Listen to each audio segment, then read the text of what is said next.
শুভেচ্ছা। দেশের সংবাদে স্বাগত জানাচ্ছি সুমাইয়া সাজ্জাদ। শুরুতেই সংবাদ শিরোনাম।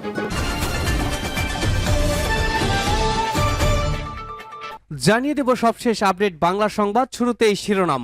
বিপুল সম্ভাবনাকে পুরোপুরি কাজে লাগাবে বাংলাদেশ আশা 4 মার্কিন সিনেটরের। এদিকে ভারতের সঙ্গে নিরাপত্তার সময় শেষ বলেছেন পানি সম্পদ উপদেষ্টা। জানিয়ে দেব জুলাইয়ে বিপ্লবে শহীদের সংখ্যা ছাড়িয়ে গেছে 1423, আহত 22,000। অন্যদিকে উত্তেজনা থামছেই না, এবার টঙ্গীতে শ্রমিকদের বিক্ষোভ, মহাসড়কে তীব্র যানজট।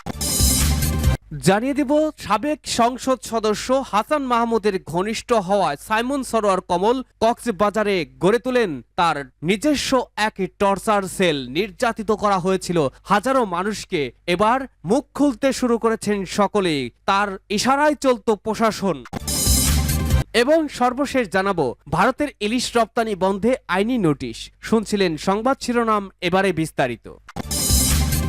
বিপুল সম্ভাবনাকে পুরোপুরি কাজে লাগাবে বাংলাদেশ আশা 4 মার্কিন সিনেটরের। বাংলাদেশকে সমর্থন এবং গণতন্ত্রের সফল উত্তরণের সহায়তার কথা জানিয়েছেন যুক্তরাষ্ট্রের সিনেটের 4 সদস্য। সম্প্রতি হওয়া ব্যাপক বিক্ষোভের প্রেক্ষাপটে দেশে জরুরি ভিত্তিতে গণতান্ত্রিক সংস্কার কাজ চালানো এবং জবাবদিহি প্রতিষ্ঠার প্রয়োজনীয়তার ওপরে গুরুত্ব আরোপ করেছেন তার অন্তর্বর্তী সরকারের প্রধান উপদেষ্টা ও শান্তিতে নোবেল বিজয়ী অধ্যাপক ডক্টর মোহাম্মদ ইউনূসকে লেখা এক চিঠিতে এই কথা জানিয়েছেন মার্কিন ওই 4 আইন প্রণেতা। তারা বাংলাদেশে বাস্তবিক অর্থেই রাজনৈতিক ও প্রাতিষ্ঠানিক পরিবর্তন আনার আহ্বান জানিয়েছেন।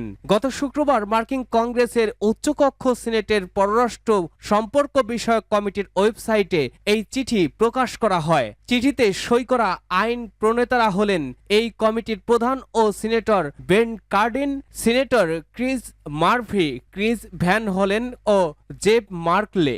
গুরুত্বপূর্ণ সময়ে বাংলাদেশে অন্তর্বর্তী সরকারের নেতৃত্ব দানের ভার গ্রহণ করায় চিঠির শুরুতেই ডক্টর ইউনূসকে ধন্যবাদ জানিয়েছেন সিনেটররা। তারা হিন্দু সম্প্রদায়, কক্সবাজারে আশ্রয় নেওয়া রোহিঙ্গা সহ দুর্বল জনগোষ্ঠীর উপরে হামলার ঘটনায় জড়িত ব্যক্তিদের বিরুদ্ধে কঠোর আইন প্রয়োগ এবং দ্রুত পদক্ষেপ নেওয়ার আহ্বানও জানিয়েছেন।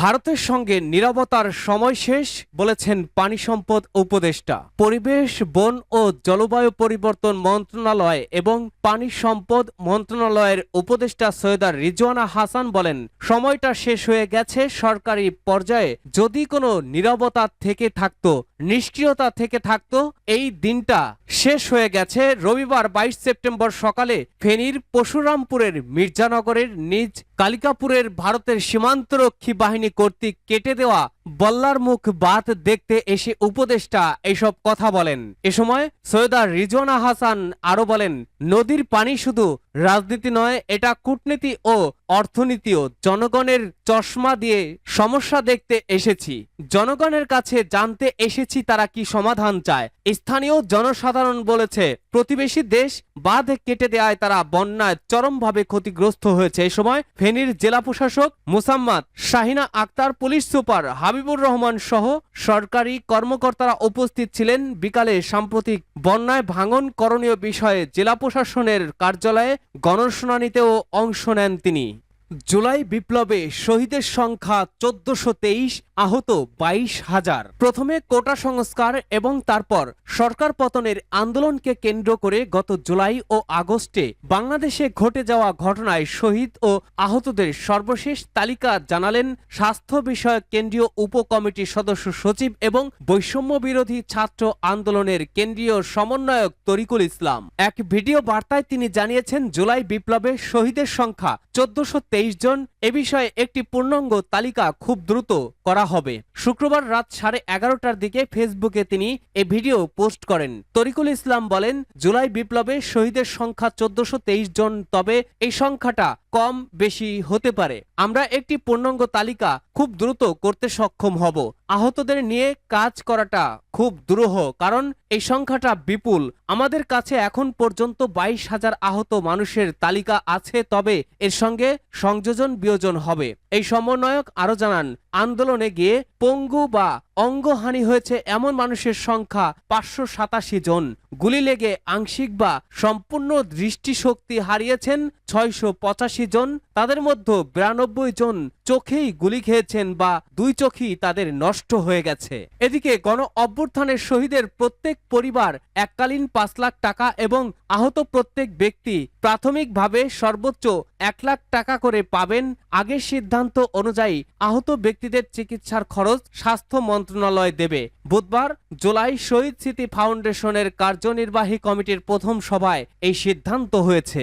চলতি সপ্তাহেই শুরু হয়েছে জুলাই শহীদ স্মৃতি ফাউন্ডেশন এর জরুরি আর্থিক সহায়তা কার্যক্রম। ইতিমধ্যে 100 কোটি টাকার ফান্ড প্রধান উপদেষ্টা ত্রাণ ও কল্যাণ তহবিল থেকে ফাউন্ডেশনে অনুদান হিসেবে দেওয়া হয়েছে বলে জানিয়েছেন তথ্য ও সম্প্রচার উপদেষ্টা নাহিদ ইসলাম। টঙ্গীতে শ্রমিকদের বিক্ষোভ, মহাসড়কে তীব্র যানজট। গাজীপুরের টঙ্গীতে বকেয়া বেতনের দাবি সহ বিভিন্ন দাবিতে মহাসড়কে বিক্ষোভ করছেন কয়েকটি কারখানার শ্রমিকরা। এতে ঢাকা ময়মনসিংহ মহাসড়কের চান্দরা চৌরাস্তা থেকে মাওনা পর্যন্ত তীব্র যানজটের সৃষ্টি হয়েছে। রবিবার 22 সেপ্টেম্বর সকাল 8টা থেকে কারখানার কর্মবিরতি দিয়ে বিক্ষোভ শুরু করেন তারা। জানা যায় সকাল 8টা থেকে গাজীপুর মহানগরীর টঙ্গী পশ্চিম থানার খাপাড়ার রোডে অবস্থিত একটি কারখানার 1,500 শ্রমিক জুলাই মাসের বাকি অর্ধেক বেতনের দাবিতে উৎপাদন কাজ বন্ধ করে কর্মবিরতিতে যায়। এদিকে সকাল থেকে টঙ্গীর 27 বাগানবাড়ি এলাকায় অবস্থিত একটি কারখানার 5 শতাধিক শ্রমিক তাদের আগস্ট মাসের বেতনের দাবিতে কর্মবিরতি পালন করছে। এখন মালিক পক্ষের সঙ্গে শ্রমিকদের আলোচনা চলছে। তাছাড়া টঙ্গীতে বেক্সিমকো ফার্মাসিউটিক্যালসের শ্রমিকরা কিছু দাবি নিয়ে কর্মবিরতি পালন করছেন। তাছাড়া হাজিরা বোনাসের দাবিতে বাঘের বাজার এলাকায় আরেকটি পোশাক কারখানার 3000 শ্রমিক একসঙ্গে বিক্ষোভ মিছিল করে ঢাকা ময়মনসিংহ মহাসড়কে অবস্থান নিয়েছেন। এতে চান্দনা চৌরাস্তা থেকে মাওনা পর্যন্ত কিছু জায়গায় যানবাহন চলাচল বন্ধ রয়েছে। সকাল 8টা থেকে এই আন্দোলন শুরু করেন শ্রমিকেরা। এতে তীব্র যানজট দেখা দিয়েছে। হাসান মাহমুদ ঘনিষ্ঠ হওয়ায় প্রশাসন চলত কমলের ইশারায়। সাইমন সারোয়ার কমল কক্সবাজার 3 আসনের সাবেক প্রভাবশালী সংসদ সদস্য ও জাতীয় সংসদের হুইপ সাইমন সারোয়ার কমল 2014 সালের বিতর্কিত নির্বাচনে একে একে 3 বার এমপি নির্বাচিত হন। তিনি এমপি হওয়ার পর তিনি আর থেমে থাকেননি, জড়িয়ে পড়েন অনিয়ম দুর্নীতিতে। ক্ষমতার অপব্যবহার ও স্বেচ্ছাচারিতায় এলাকার মানুষের কাছে তিনি হয়ে ওঠেন মূর্তিমান এক আতঙ্ক। আওয়ামী লীগের যুগ্ম সম্পাদক ও মন্ত্রী ডক্টর হাসান মাহমুদ এমপির ঘনিষ্ঠ হওয়ায় স্থানীয় প্রশাসন পুলিশ তার আঙ্গুলের ইশারায় চলত।